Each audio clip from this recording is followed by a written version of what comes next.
So, you're probably planning to buy an RX 9070 XT and you're looking at this one, the ASRock Steel Legend. Now, we're going to unbox this card. We're also going to be doing some test, stock performance, some overclocking, little tuning, undervolting, see how this thing goes. And what I can say is this is actually one card you definitely don't want to miss out. It's white, so that's a good thing if you're into white builds. Okay, enough with the intro. Let's start by unboxing this thing.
The Steel Legend is not an MSRP model, so you might have to pay a little bit higher. We paid around $680 here in New Zealand, and ASRock was trolling us here by giving the same price for both XT and non-XT. Anyways, for our test, we are running Marvel Rivals 4K high settings FSR quality with hardware info running in the background. So this is our stock or out-of-the-box performance. After a while, our GPU clock, as recorded in hardware info, maximum was 3078 megahertz. Total board power maximum is 304 watts, and the maximum fan speed is about 2200 RPM.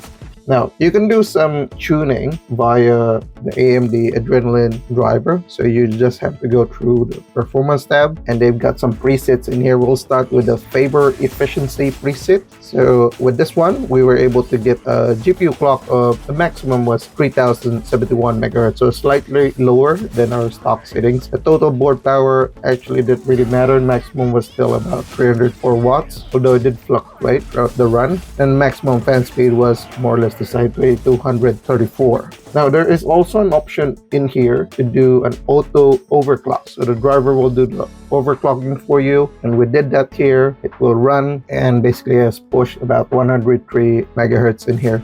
So after this run, we were able to get a maximum GPU clock of 3133 megahertz. Total board power actually gone up to 322 watts. And funny enough, the maximum fan speed was just under 2000.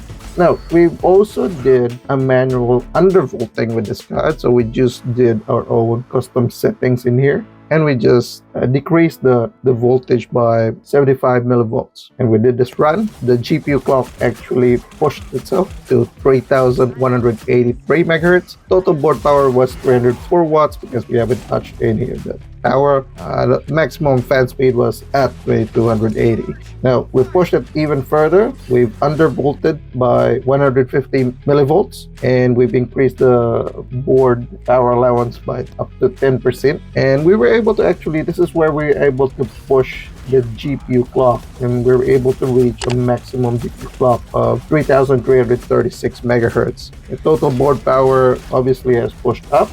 Maximum was 333 watts, and the fan speed has also ramped up. Now, if you're a gamer, we only really care about one thing, and it's not about clock speeds or it's not about GPU power, but it's the in-game performance. So we're going to look at how these stacked up. And before we proceed, guys, if you're enjoying the content so far, don't forget to subscribe to the channel. Okay, let's move on to more testings. Here we have our out-of-the-box experience versus the favor efficiencies preset. Now, if you look closely, just focus more on the GPU power and the clock speeds and the performance as well. It doesn't really do much. This is basically the same. When we go over to the stock performance against the auto overclock performance, now there is higher power draw over in the auto overclock setting, slightly better loads as well, with just a little bit. That's about it.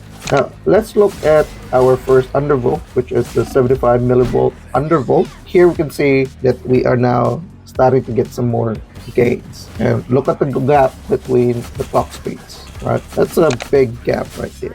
Now going further to our 150 millivolt undervolt, here you can see that the lead is definitely increasing. The clock speed difference is very obvious, and there is now a difference, a clear difference in performance. Okay, here's all three settings: the stock, the auto overclock, and our 150 millivolt undervolt.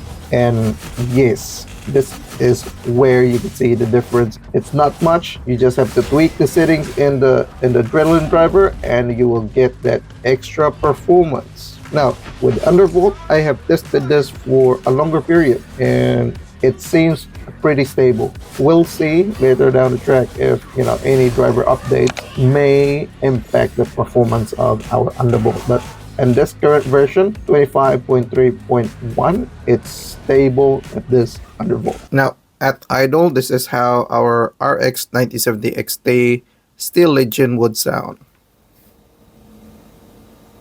It's basically nothing because the fan is not turning. Let's see how this one sounds when we're running our game. At out of the box settings, this is how the RX 9070 XT Steel Legend would sound when gaming.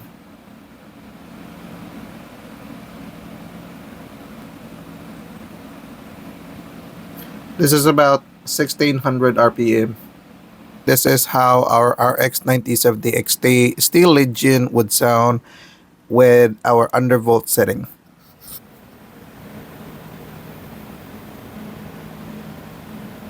This is about 1800 RPM.